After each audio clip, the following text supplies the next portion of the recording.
നമസ്കാരം. High school attached class 5ന്റെ അടിസ്ഥാന ശാസ്ത്രത്തിലെ ചോദ്യങ്ങളും അവയുടെ ഉത്തരങ്ങളുമാണ് നമ്മൾ വീഡിയോയിൽ ചർച്ച ചെയ്യുന്നത്. നമുക്ക് നേരെ ചോദ്യങ്ങളിലേക്ക് കടക്കാം. ഒന്നാമത്തെ ചോദ്യത്തിലെ ക്വസ്റ്റ്യൻ നോക്കാം. ഊർജത്തെ നമുക്ക് കാണാൻ കഴിയില്ല. നമുക്ക് അനുഭവിക്കാൻ കഴിയുന്ന ഊർജ രൂപങ്ങളുടെ പേരെഴുതുക. ഉത്തരം എന്ന് പറയുന്നത് പ്രകാശ ഊർജം, താപ ഊർജം, ശബ്ദ ഊർജം, വൈദ്യുത ഊർജം എന്നിങ്ങനെയായിരുന്നു. ഇതിൽ ഏതെങ്കിലും രണ്ടെണ്ണം എഴുതിയാൽ മതിയായിരുന്നു. ഇനി ബി ക്വസ്റ്റ്യൻ നോക്കാം. അടുപ്പിൽ വിറക് കത്തുമ്പോൾ ഉണ്ടാകുന്ന താപനഷ്ടം കുറയ്ക്കാൻ എന്തെല്ലാം ചെയ്യാം? ഉത്തരം നോക്കാം. ഒന്നാമതായിട്ട് നമുക്ക് നല്ല വായു സഞ്ചാരം ഉറപ്പാക്കണം. രണ്ടാമതായിക്കൊണ്ട് നമ്മൾ കത്തിക്കുന്ന സമയത്ത് വിറക് എന്ത് ചെയ്യരുത്? കുത്തി നിറയ്ക്കരുത്. വിറക് ചെറിയ കഷണങ്ങളാക്കി ഉപയോഗിക്കണം. അതായത് നമ്മൾ വിറക് അടുപ്പിൽ വെക്കുന്ന സമയത്ത് വലിയ കഷ്ണങ്ങൾ വെക്കാതെ എന്ത് ചെയ്യുക? ചെറിയ ചെറിയ കഷ്ണങ്ങളായിട്ട് ഉപയോഗിക്കുക. പാത്രത്തിലും അടുപ്പിനും ഇടയിൽ എന്തായിരിക്കണം? വിടവ് കുറവായിരിക്കണം. ഇതിൽ കൊടുത്തിട്ടുള്ളാത്ത മറ്റു പോയിന്റുകളൊക്കെ ഏതൊക്കെയാണ്? ഉണങ്ങിയ വിറക് ഉപയോഗിക്കുക എന്നുള്ളതാണ്. ഇത്തരത്തിൽ നിങ്ങൾ പരീക്ഷയിൽ എഴുതിയിട്ടുള്ള മറ്റു പോയിന്റുകൾ എന്ത് ചെയ്യുക? നിങ്ങൾ കമന്റ് ബോക്സിൽ അറിയിക്കുക. ഇനി നമുക്ക് മൂന്നാമത്തെ സി ക്വസ്റ്റ്യൻ നോക്കാം. താഴെ നൽകിയിരിക്കുന്ന ഇന്ധനങ്ങളെ അവയുടെ അവസ്ഥയ്ക്കനുസരിച്ച് കൂട്ടങ്ങളാക്കുക. എന്തായിരുന്നു ചോദ്യം? നമുക്ക് ഉത്തരം നോക്കാം. അതിൽ ഒന്നാമത്തെ അവസ്ഥ എന്ന് പറയുന്നത് ഖരാവസ്ഥയാണ്. അതായത് സോളിഡ് സ്റ്റേറ്റ് ആണ്. അതിൽ പെടുന്നവയാണ് വിറക്, കൽക്കരി. ഇനി രണ്ടാമത്തെ അവസ്ഥ എന്ന് പറയുന്നത് ദ്രാവകാവസ്ഥയായിരുന്നു. അതായത് ലിക്വിഡ് സ്റ്റേറ്റ് ആയിരുന്നു. അതിൽ വിടുന്നവയായിരുന്നു മണ്ണെണ്ണ, ജെറ്റ് ഫ്യൂവൽ, നാഫ്ത എന്നിവ. ഇവയിൽ ഓരോന്നിന്റെയും ചിത്രങ്ങൾ ഞാൻ വീഡിയോയിൽ ഉൾപ്പെടുത്തിയിട്ടുണ്ട്. നാഫ്ത എന്ന് പറയുന്നതും ഒരു ലിക്വിഡ് ഫോമിൽ വരുന്നതാണ്. ദ്രാവക അവസ്ഥയിൽ വരുന്ന ഒരു ഇന്ധനമായിരുന്നു. അടുത്ത ഏത് അവസ്ഥയാണ് വരുന്നത്? അടുത്തതായിക്കൊണ്ട് വാതകാവസ്ഥയാണ്. അതിൽ LPG, ബയോഗ്യാസ് എന്നിവയാണ് വരുന്നത്. ഇത്തരത്തിലാണ് ബോക്സിൽ നൽകിയിട്ടുള്ള ഓരോ ഇന്ധനങ്ങളെയും നമ്മൾ തരംതിരിക്കേണ്ടത്. അപ്പോൾ നമുക്ക് അടുത്ത ചോദ്യത്തിലോട്ട് പോയാലോ?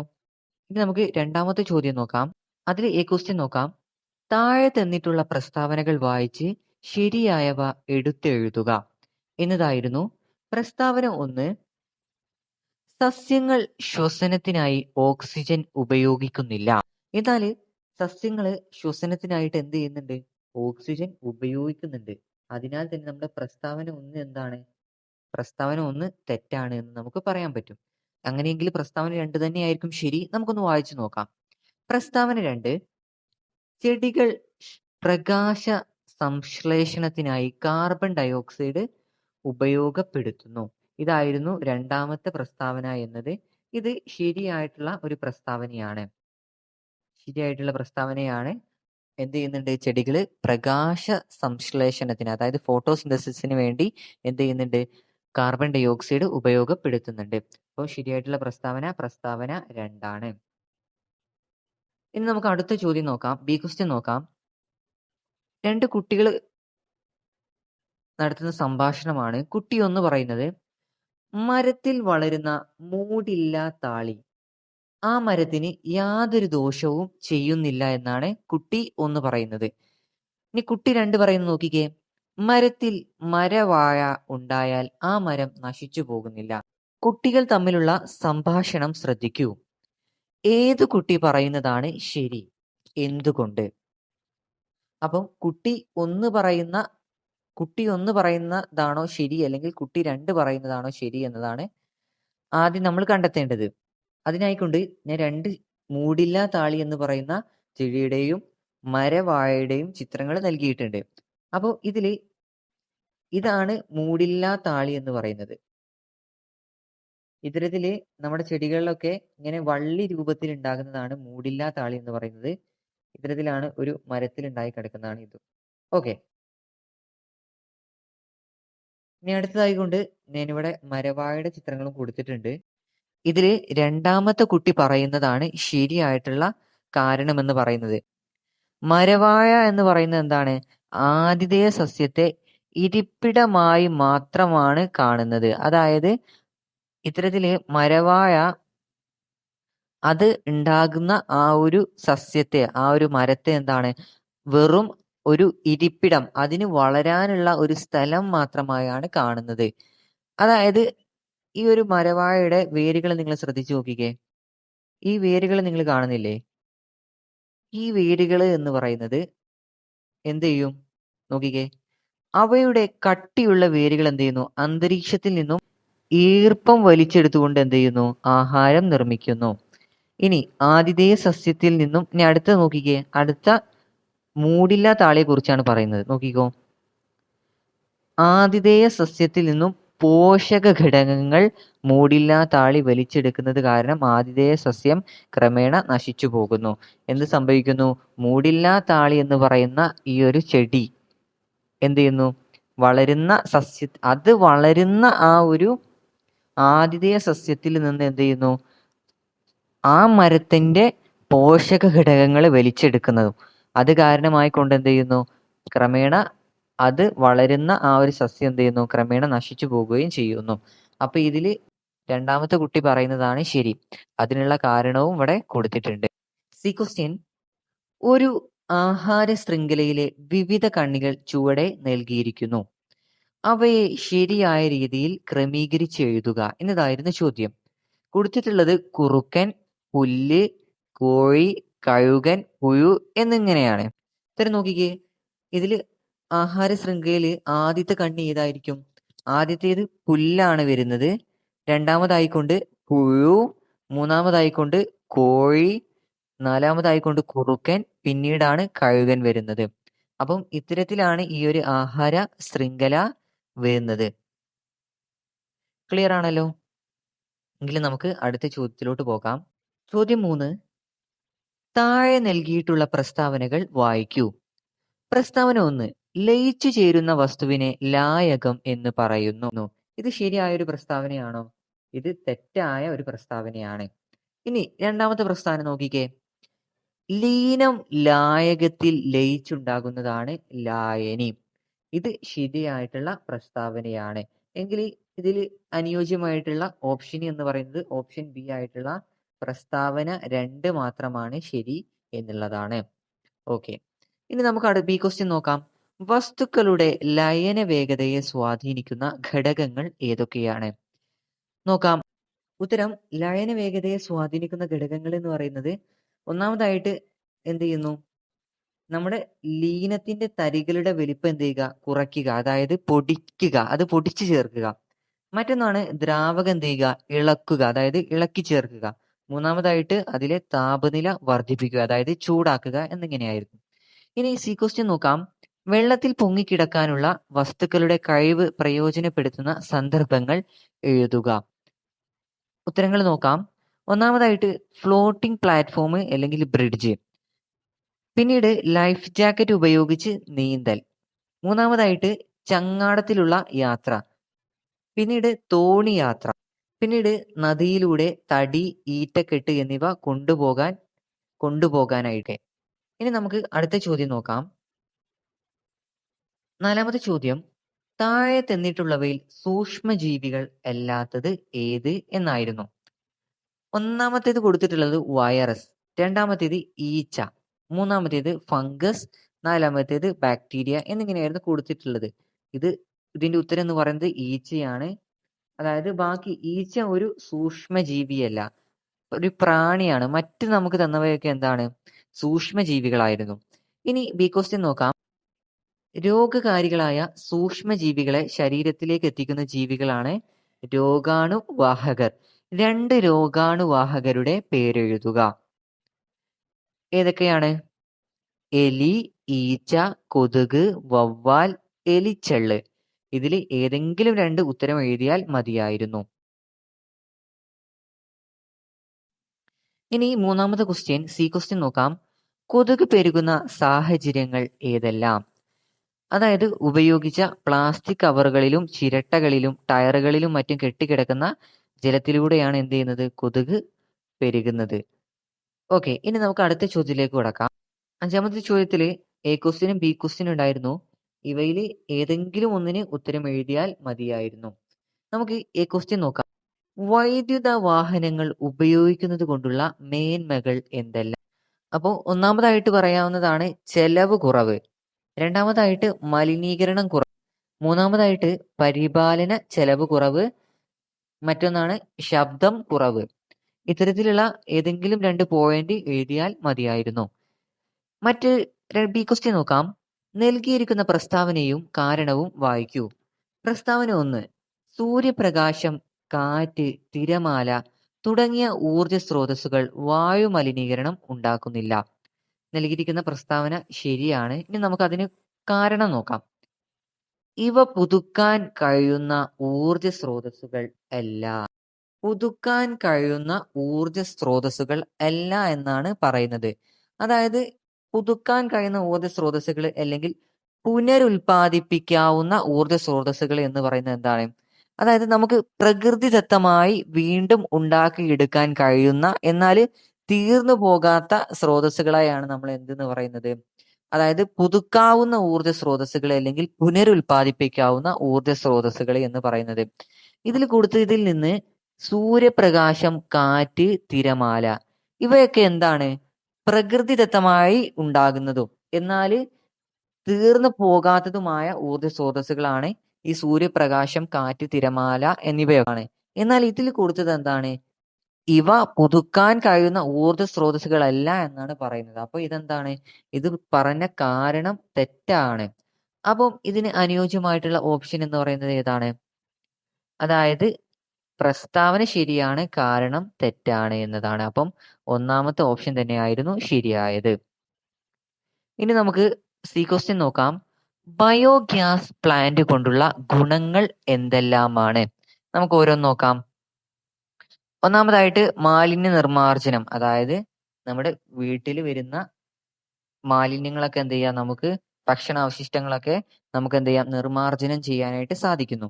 പിന്നെയാണ് ഊർജോൽപാദനം. അതായത് നമുക്ക് എന്ത് ചെയ്യുന്നു? ഊർജം ഉൽപ്പാദിപ്പിക്കാനായിട്ട് സാധിക്കുന്നു. പിന്നെ വളം ലഭ്യമാകുന്നുണ്ട്.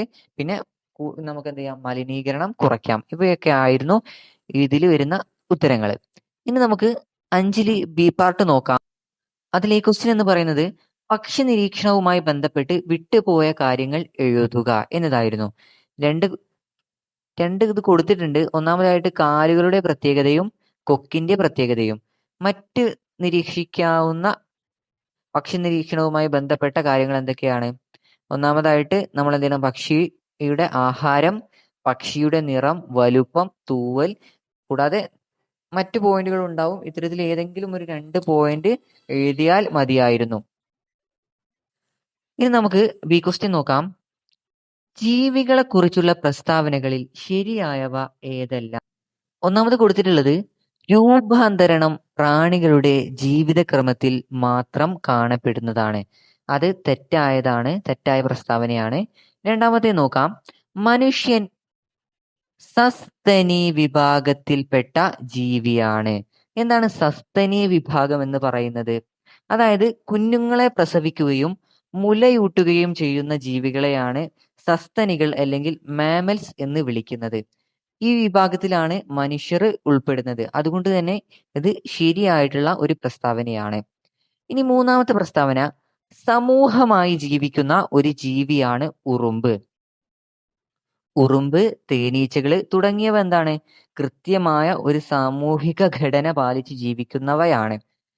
ഇവ എന്താണ്? ഒത്തൊരുമിച്ചാണ് ആഹാരം തേടുന്നതും കൂട് നിർമ്മിക്കുന്നതും. അതുകൊണ്ട് തന്നെ മൂന്നാമത്തെ പ്രസ്താവനയായിട്ടുള്ള സമൂഹമായി ജീവിക്കുന്ന ഒരു ജീവിയാണ് ഉറുമ്പ് എന്നതും ശരിയാണ്. നാലാമത്തെ പ്രസ്താവന എന്ന് പറയുന്നത് ആമ ഒരു ഉഭയജീവിയാണ് എന്നാണ് പറഞ്ഞിട്ടുള്ളത്. ആമ ഒരു ഉഭയജീവിയാണോ? എന്താണ് ഉഭയജീവി എന്ന് പറയുന്നത്? അതായത് ജീവിതക്രമത്തിന്റെ ഒരു ഭാഗം വെള്ളത്തിലും. ഉദാഹരണത്തിന് നമ്മൾ തവളയെ നോക്കുകയാണെങ്കിൽ തവളയുടെ വാൽമാക്രി അവസ്ഥ എവിടെയാണ് ആ ഒരു ജീവിക്കുന്നത്? അവര് വെള്ളത്തിലും പിന്നെ അതിന്റെ ബാക്കിയുള്ള മറ്റൊരു ഭാഗം കരയിലുമായി ജീവിക്കുന്നവയാണ് നമ്മൾ എന്തെന്ന് പറയുന്നത്? ഉഭയജീവികൾ എന്ന് വിളിക്കുന്നത്. എന്നാല് ആമ അത്തരത്തിൽ പെടുന്ന ഒരു ഉഭയജീവിയല്ല. അപ്പൊ ഈ ഒരു പ്രസ്താവന എന്താണ്? തെറ്റായതാണ്. അപ്പം രണ്ടാമത്തേതും മൂന്നാമത്തേതുമായ പ്രസ്താവനകളാണ് ശരി. അപ്പം അതിന് അനുയോജ്യമായിട്ടുള്ള ഓപ്ഷൻ എന്ന് പറയുന്നത് ഓപ്ഷൻ ബി ആണ്. പ്രസ്താവന 2, 3 ശരിയാണ്.